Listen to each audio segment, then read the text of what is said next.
करते हैं क्वेश्चन चालू करें।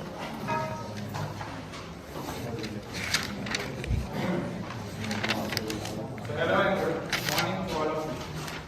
My name is Panjab and today we are discussing about the NMR. And my today's presentation is given by me and by Dr. Vedantavala sir. I am a student of MSc Sem 4, as you know. So let's start NMR. So NMR is a spectroscopy, as we know. The full form of NMR. The full form of NMR is a nuclear magnetic resonance. From that full form, we can show that it has a nuclear, it has a magnet, and it has a resonance. So, anyone say me what is a nucleus? Anyone? Nucleus. What is a nucleus? અમારી જેમ ગુજરાતીમાં Nucleus. Gujarati English જે language હોય nucleus કોને કહેવાય?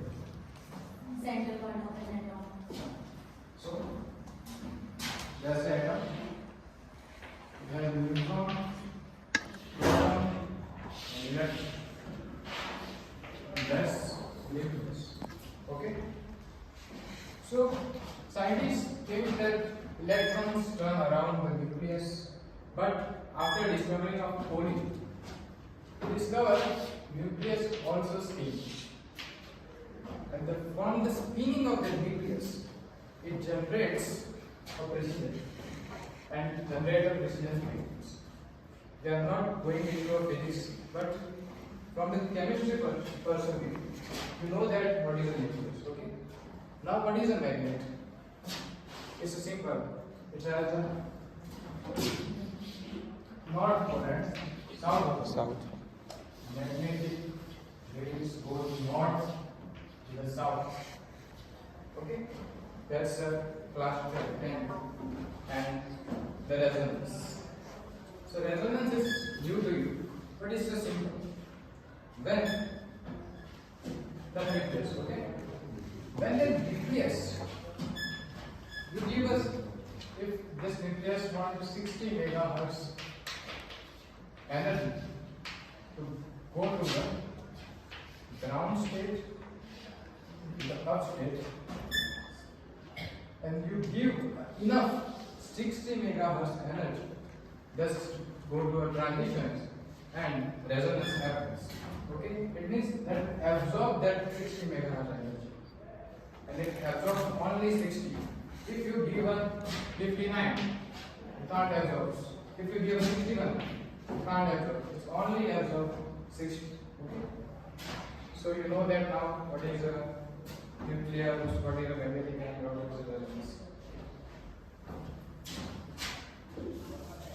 So now I know that topic is very complicated. So in one definition, if you want to think about what is an NMR. So first you have a active NMR active nuclei. Okay. So you all know nuclei. Is clear? Yes. That's NMR active nuclei. You put in a magnetic, external magnetic. Okay? You know North Pole and South Pole? Is clear? Yes. So now, when you apply external magnetic field, because of that nucleus also spin, I say that nucleus spin, because of the spin of nucleus, we know that in the class 10, we all learn about that every moving charge particle generates electromagnetic. You know that? So, if nucleus has positive charge or negative charge? Positive. Positive. And it's moving. So what it's generating? It generates electromagnetic. What we want? Magnetic. Okay. So we also learn about the right hand thumb rule in class 10. Okay. So if we think that nuclei is spinning like this, so it's because of that positive charge. It has a north pole here. It has a south pole here. Don't you feel that north oppose each other? So now, when you apply the external magnetic field, this nucleus aligns itself into a, like this.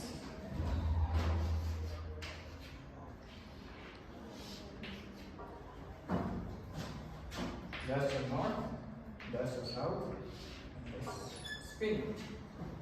And when you give enough rotation,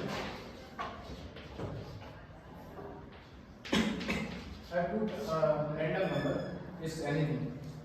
If you put enough radiation, it flips and go against to the external magnetic field, and that's the detector.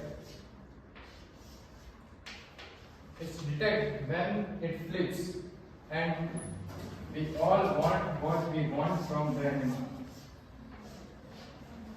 graph. It's clear? No, further repeat it.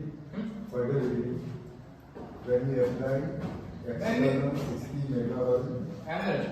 energy When in any nuclei, yeah, and it's absorb that energy and flip and go against to the magnetic field, and we got the resonance. new magnetic field. It's generated because of nuclear, because it's positive charge. So it generates one type of transition, right? Due to transition, Due to transition, it absorbs the energy and we get the peak. So detector detects. There is no energy radiation. in the form of peak. Yeah. So it's clear now? So how much energy absorbed or how much energy released in the form of heat? कितना energy आवश्यक absorb पे release पे, because you know in the transition when electron transit from ground state to up state and thereafter into the second up state to ground state, at that time it release the energy. In one side it absorb energy, in another side it release energy. So I can measure the same absorb energy, yeah, release energy. There is no connection with the emitting, because think about this energy is continuously touched to the detector, okay? But when nuclei absorb, the detect that there is no energy, so it gives a peak. It's like work like this, okay? Next, add to that. Next, very next. Just like this. Just regenerate. Now external magnetic field is all aligned with external magnetic field. So now we know that how we take the graph of NMR. Now how we decide that we all in our previous BSc and MSc we only learn two NMR. One is a 1s NMR and one is a carbon 13 NMR. So why not phosphorus NMR? Why not a fluorine NMR? How we decide that nuclear is NMR actually that nuclear is NMR? So let's decide by that.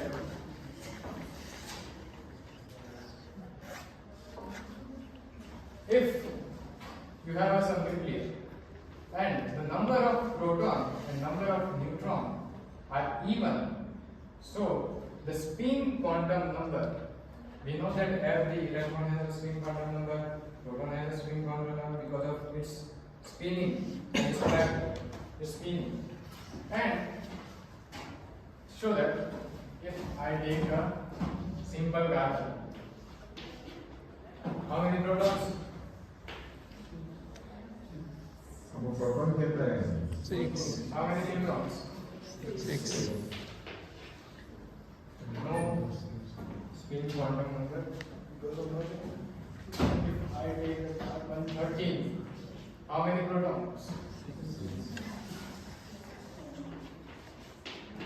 Just like this. 1. You get the whole number, and in the 1h1 hydrogen, the charge of the spin quantum number of electron, we know that -1/2. So what proton plus 1 half is a fraction. So you can show that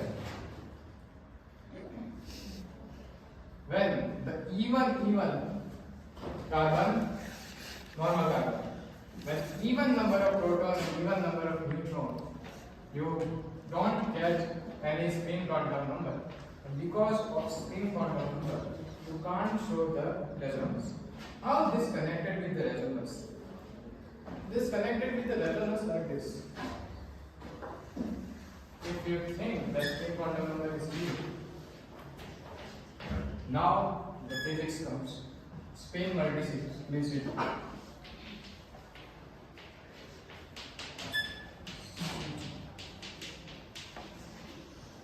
The equation of spin multiplicity is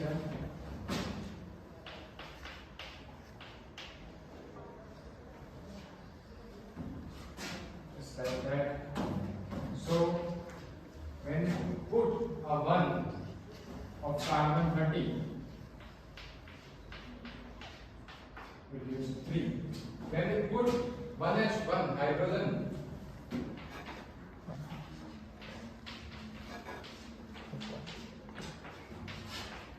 it has a 2. But when you put a 0,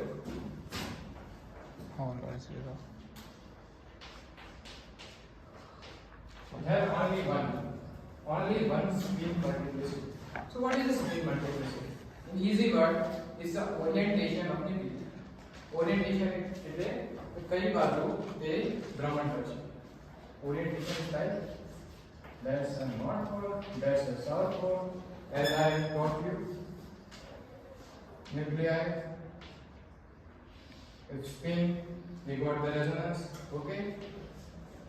But if it only has one orientation, it's like this, only one orientation. So it not flip, so it does not get a resonance, not get a NMR active nuclei. We can't not count in NMR active. But if you think about 1H1 hydrogen, it has a plus 1 half and it gives a 2 number of orientation. So that's a 1, that's a 2. We got a flip. If you think about a carbon 13, it has a 3. So it's like this. So north, that's the south. That's first orientation. That's opposite side. And that's perpendicular. So carbon 13 nuclei is also NMR active. So now all are clear that why carbon 12 is not NMR active and carbon 13 is NMR active. Clear? Yes. All clear? Anyone has a confusion about NMR active nuclear, NMR inactive nuclear? Your question is carbon is it gives the NMR, right? Hydrogen gives the NMR. But why chlorine does not give NMR? Suppose. Because of that even number of proton and neutron. How many number of proton in chlorine? 19?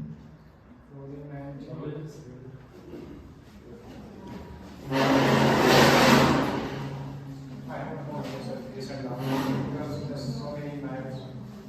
I will explain.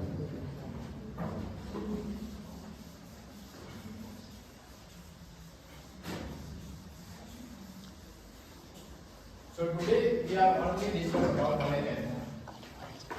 hydrogen. So how to take NMR? There are two methods to take NMR. One is a frequency sweep method, and second one is a field sweep method. So let's very easy. Let's figure out again and again. North pole, south pole, nuclei, frequency, radio frequency, and a detector. So, first is a frequency sweep method. From the name we can conclude that the frequency sweep. So, this nuclei, when you put in an external magnetic field, is start of precision. And precision is a physical law. So we are not going into that. But when that start of precision has a precision energy, and suppose that precision energy has 60 megahertz, and you apply the 60 megahertz, this energy match, and we get the reference. Is clear? So now we think about the frequency shift method. In a frequency shift method, we increase the frequency and put the magnetic field at a 1 point or 1 Tesla or anything number. So we consider the magnetic field and change the frequency and flip the nuclei.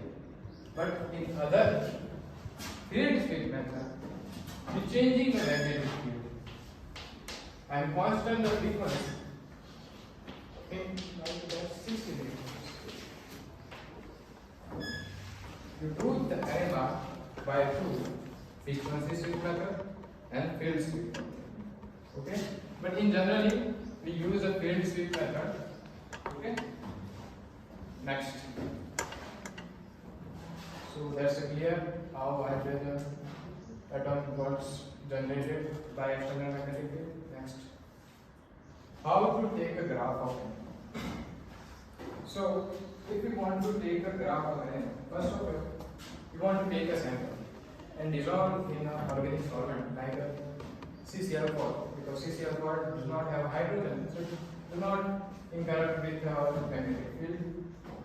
Now put the sample into an NMR machine and also a reference like a TMS, because we want the sample, we want the reference from, because TMS, if we take as a TMS as a sample, because it is highly shielded. We talk about in next class how TMS is highly shielded. Let's take ethanol. So give me a molecular formula of ethanol. Anyone? Loudly.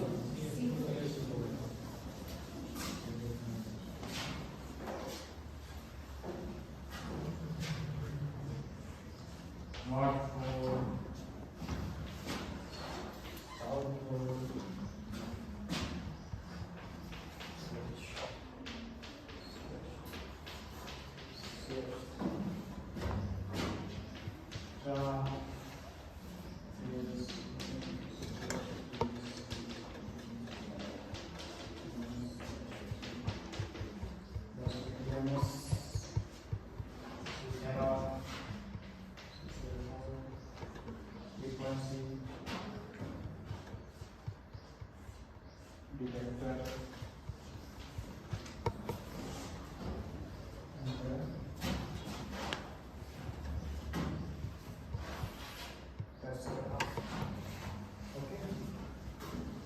look at ethanol, EMS, external magnetic field. So we use a field shift method. So we consider a 60 megahertz frequency. So and start external magnetic field. And start increasing the external magnetic field. How many hydrogen was in CH2? In CH3? 3. So, and there is a many.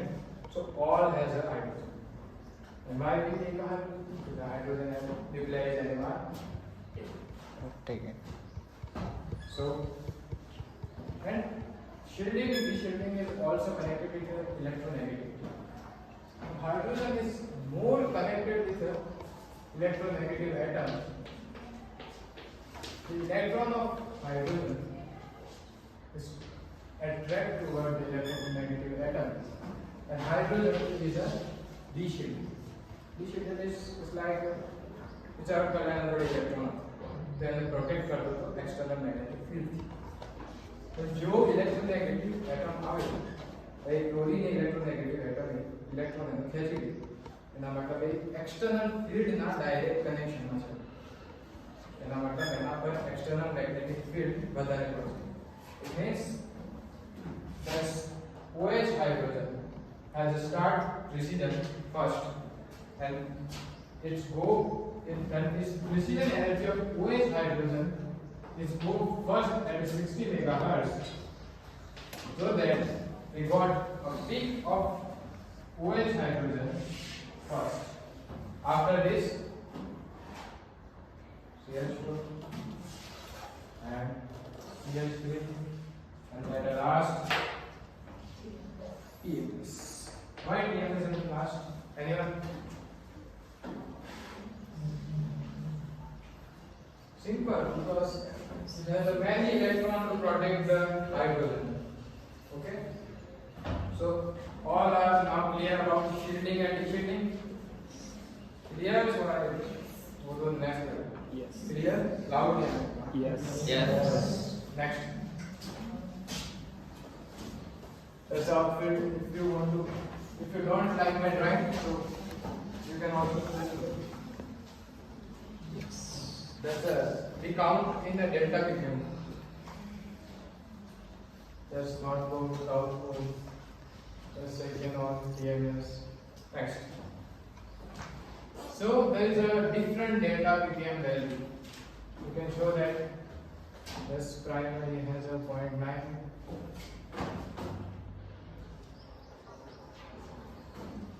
Secondary has 1.3. OH has around 5. So my graph is now matched by the graph. It means that's the real method how to take that. Next. And isotropic effect. Previous. There is a vinylic CW.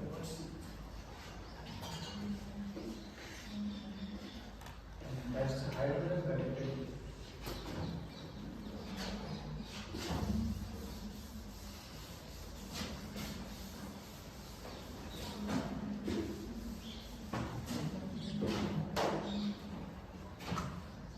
So what's the delta ppm when vinylic hydrogen gives the peak?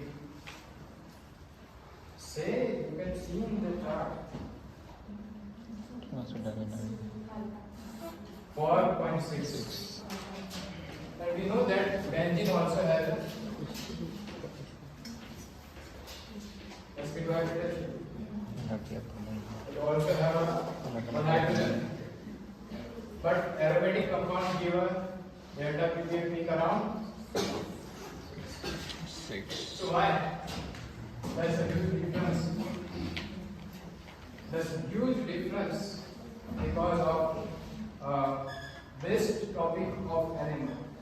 Next, anisotropic effect. What is an anisotropic effect? So we go to our first lecture start. Nucleus, spin, electron also spin. But in the case of nucleus, it's generated right hand module, it's generated north pole upside and south pole downside. But in the case of electron, it's generated south pole upside and north pole downside.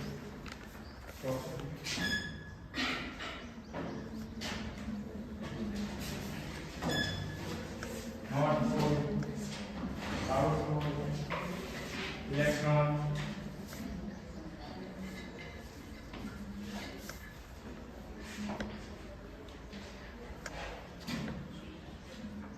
So you can clearly show that electron oppose the external magnetic field when the proton is not oppose the external magnetic field, but it's aligned with the external magnetic field. So let's take an example of benzene to know what is an anisotropic effect. Please focus on this because this is the best topic.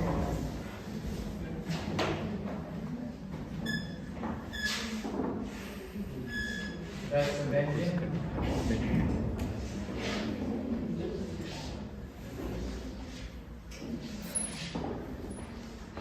Electron cloud, hydrogen, hydrogen, hydrogen, hydrogen.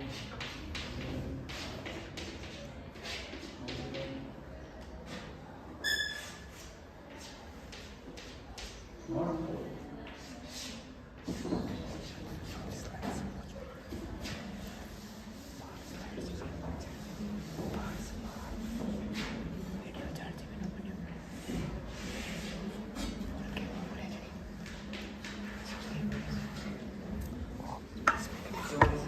we know that benzene has a pi electron cloud and those pi electrons are delocalized.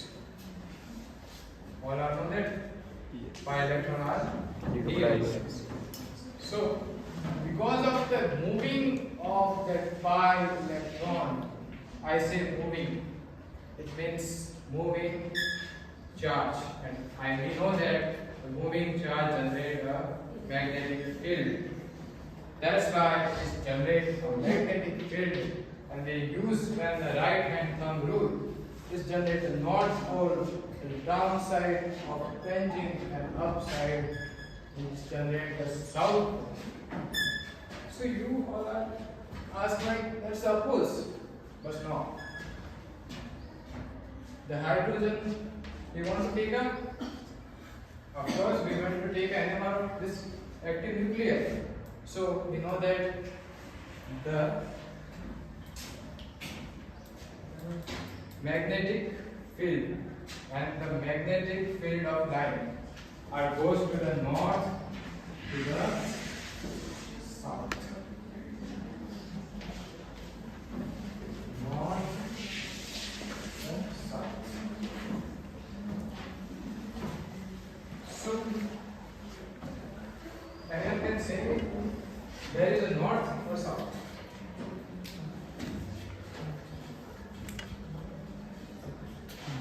Simple. There's a north. It means the hydrogen connected with the aromatic ring is not only with the connection of the external magnetic field, but it's also in the connection with the magnetic field who generated by the pi-electron cloud. So it has a double impact of magnetic field, and that's why it will give us NMR peak at the output. So that's why aromatic compound gives a peak at around 6 to 9, and the vinylic C double bond C carbon hydrogen is due around. It's due. There is no pi electron cloud in this. They do not oppose the magnetic field. Do not support more to this external magnetic field, and it gives around 4 to 6. So now all are clear why aromatic gives a peak is far from TMS, and why vinylic gives a this peak is near to TMS. I can say a down peak and up peak. I can't say far from anything. Next. So I hope you all are clear the concept of NMR. Okay? Is there any question from the previous slide? Anything? So now use of NMR.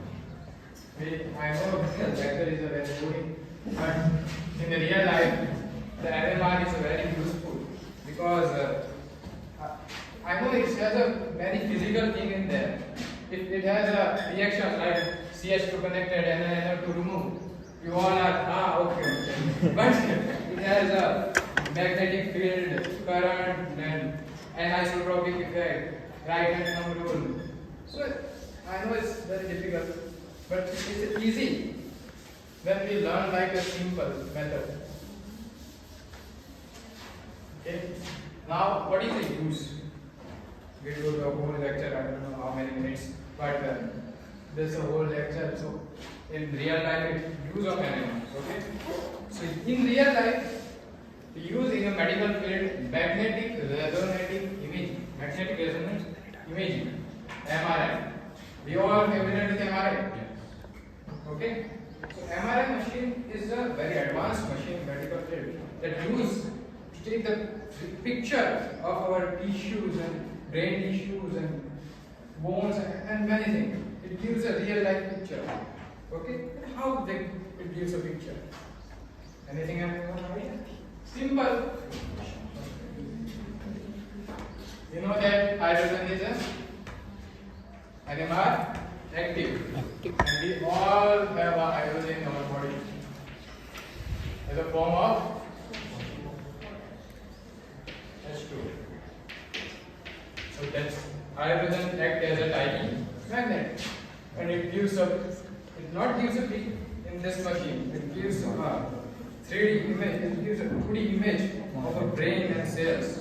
So that's why it is a very useful for disease like a cancer and brain tumor. Okay, and drug discovery. We know that drugs has this molecules and also have hydrogen. In the study of molecule to elucidation of molecule, we use NMR. Next. In chemistry, structural analysis. So that's a whole lecture. I only go like that, North Pole, South Pole, but real life machines look like that. For you put a sample, you want a stool and go outside and put the sample. NMR is a powerful tool for determining the structure of molecules, just like information. Chemistry who are developing new drugs, material and products. Other fields like food science, forensic science, geoscience. In many fields, NMR is very useful. So, thank you.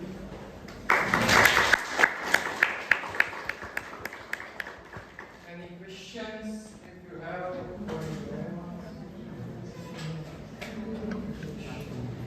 Any question? Why we are not using frequency sweep method? We can use frequency sweep method. But why not? It's a simple thing because we use two methods. Field sweep method, frequency. Frequency sweep. In field sweep method, we changing a magnetic field. We change the magnetic field by giving a more current. So it is more magnetic. But to changing a radiation, it's very costly. How is it? Changing the radiation is a very costly machine, and because of that, it's a very cheap process of field sweep method. We use it. That's method. Oh. We also use it. Other question?